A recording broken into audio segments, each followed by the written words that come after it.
Hello students, welcome to my channel. So student, जैसा कि आपके BA second semester English literature में आपकी एक जो पोएम है आपके सिलेबस में, presence in absence written by John Donne. तो देखिए, आज मैं कराने वाली हूँ आपको इसका एक्सप्लेनेशन। और आपके सिलेबस में जो एक और सनेट है विलियम शेक्सपियर का, let me not to the marriage of true minds, तो उसका हर एक स्टैंजा का मैंने रेफरेंस कंटेंट एक्सप्लेनेशन अपलोड कर दिया है, जिसके लिए आप मेरे चैनल की प्लेलिस्ट को विजिट कर सकते हैं। वहां पर आपको आपके बीए सेकेंड सेमेस्टर के इंग्लिश लिटरेचर के हर एक यूनिट का टॉपिक मिल जाएगा और साथ ही साथ इंपॉर्टेंट क्वेश्चंस की वीडियोस भी मिल जाएंगी। तो चलिए स्टार्ट करते हैं आज आपके प्रेजेंस इन एब्सेंस का एक्सप्लेनेशन। तो देखिए, इसमें जो आपका पहला स्टैंजा है वो है absence here dash dash dash time to settle.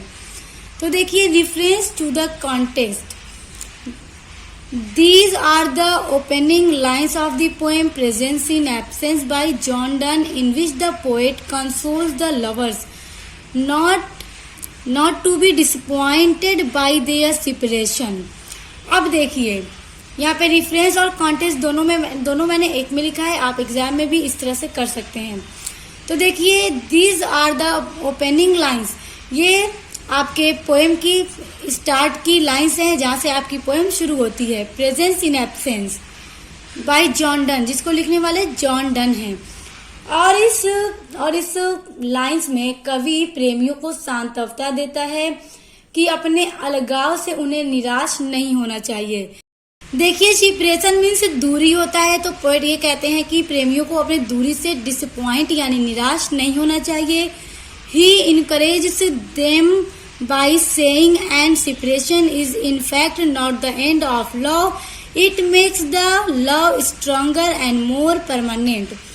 अब पोएट कहते हैं कि वो मतलब कि प्रेमियों को इनकरेज करते हैं, साहस देते हैं कि वास्तव में जो दूरी है, सेपरेशन है, वो प्रेम का अंत नहीं है, बल्कि उनके प्रेम को और अधिक शक्तिशाली और स्थायी बना देती है, यानी स्ट्रॉन्गर एंड मोर परमानेंट। तो देखिए, एक्सप्लेनेशन है आपका। अब the poems begins in the form of address to the spirit of absence. देखिए, जो पोएम है वो एब्सेंस की देवी को संबोधन के रूप में कवि इस पोएम की शुरुआत करते हैं। The poet says that he does not agree that the distance and places or long period of time cannot end to the love of the lovers। अब देखिए, पोएट कहते हैं कि he does not agree, वह इस बात से agree नहीं होते हैं, इस बात से वो सहमत नहीं होते हैं कि जो डिस्टेंस है, जो जगह की दूरी है और लंबाई है दूरी की और समय की, ही कैन मतलब कि वो प्रेमियों के प्रेम को कभी खत्म नहीं कर सकती। सो दे नीड नॉट बी। अब आगे कहते हैं कि इसलिए उन्हें आवश्यकता नहीं है, उन्हें नीड नहीं है। Afraid if they go for away from each other, तो इसलिए प्रेमियों को अफ्रेड यानी डरने की आवश्यकता नहीं है। If they go for away from each other, अगर वो एक दूसरे से दूर हैं या दूर रहते हैं या दूर हैं, इसलिए उन्हें डरने की आवश्यकता नहीं है कि जो दूरी है उनके प्रेम को समाप्त नहीं कर सकती है। पोएट का यहाँ पर यही कहना है। Their love is beyond the control of place और टाइम, और they have no power either to end or change their love in any ways. अब देखिए, पोएट कहते हैं कि जो लव है, there is love is beyond the control of place, जो प्रेम है वो समय और जगह के कंट्रोल से बाहर है। They have no power either to end, और दुनिया की कोई भी पावर, कोई भी शक्ति उन्हें चेंज नहीं कर सकती और उनके लव के रास्ते में नहीं आ सकती। This condition of true love make the attachment of their hearts much stronger. और जो ये कंडीशन है और ये जो सच्चे प्यार की अवस्था है, वो उनके अटैचमेंट को और भी ज्यादा बढ़ाती है और उनका जो हर्ट है वो और भी ज्यादा स्ट्रांग हो जाता है और उनका रिलेशन और भी ज्यादा मजबूत हो जाता है। They are joined inseparably and this time of separation makes their love more strong and permanent. अब देखिए यहाँ पे पोएट कहते हैं वे अभिन्न रूप से जुड़ जाते हैं, उनका जो ये दूरी है, सेपरेशन है, यह समय उनके प्रेम को और भी मजबूत और स्थायी बना देता है। यानी उनका इस स्टैंजा के थ्रू बस यही कहना है कि जो सेपरेशन है वो मायने नहीं रखती, बल्कि वो उनके रिलेशन को और भी ज्यादा स्ट्रॉन्ग एंड परमानेंट बना देती है। अब देखिए आपका जो स्टैंजा है वो है by absence this good dead non miss her. तो देखिए ये जो स्टैंजा है इसका रिफरेंस टू द कॉन्टेक्स्ट देखिए।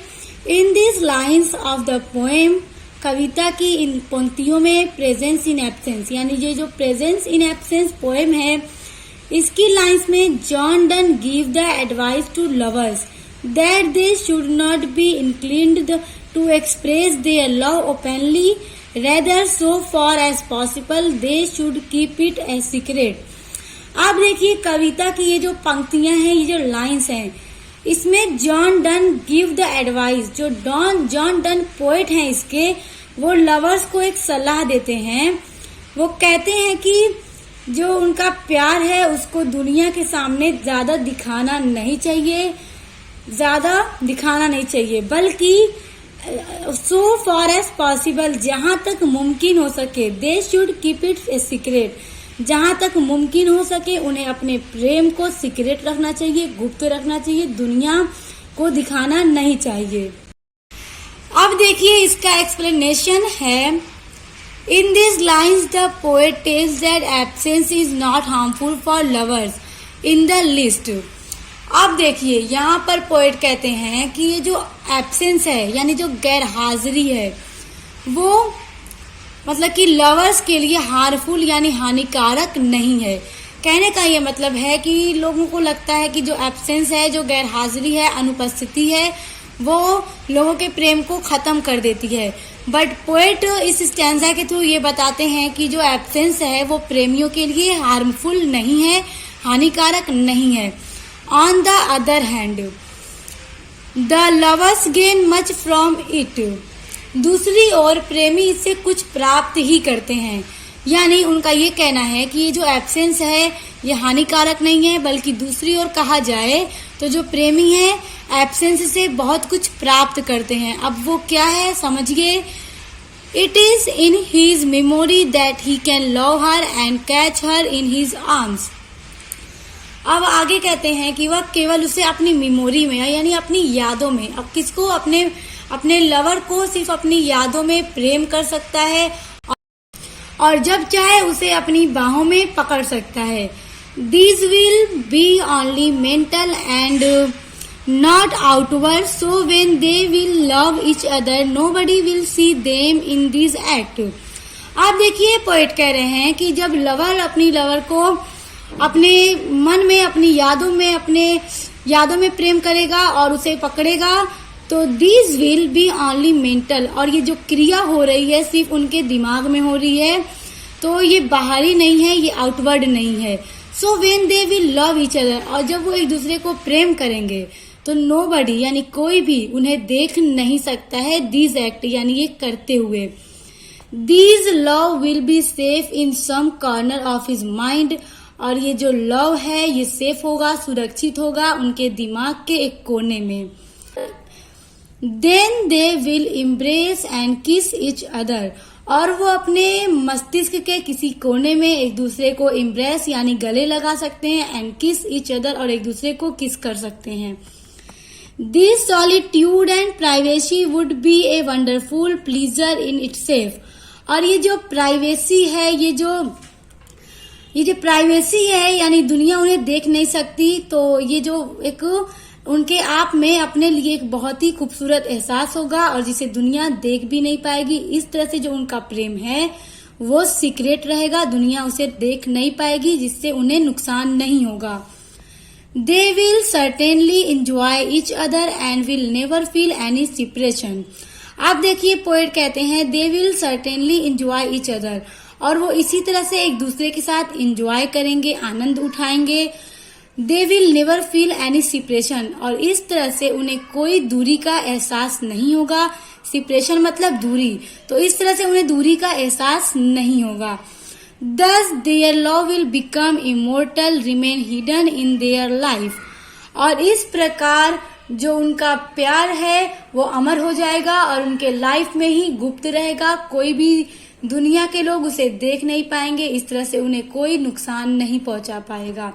तो देखिए स्टूडेंट्स, इस स्टैंजा के थ्रू पोएट यही बताने की कोशिश करते हैं कि जितना ज्यादा हो सके अपने लव को सीक्रेट रखना चाहिए, दुनिया के सामने जाहिर नहीं करना चाहिए, और इस स्टैंजा के थ्रू उन्होंने यही बताया है। तो एंड आई होप कि ये आपको बहुत अच्छे से समझ में आ गया होगा। और इसी तरह से अपने BA second semester English literature के ऑल यूनिट्स को पढ़ने के लिए और इम्पोर्टेंट क्वेश्चन की वीडियोस के लिए चैनल को सब्सक्राइब करके बेल आइकन को प्रेस कर लीजिए। तो अब मिलते हैं नेक्स्ट वीडियो के साथ।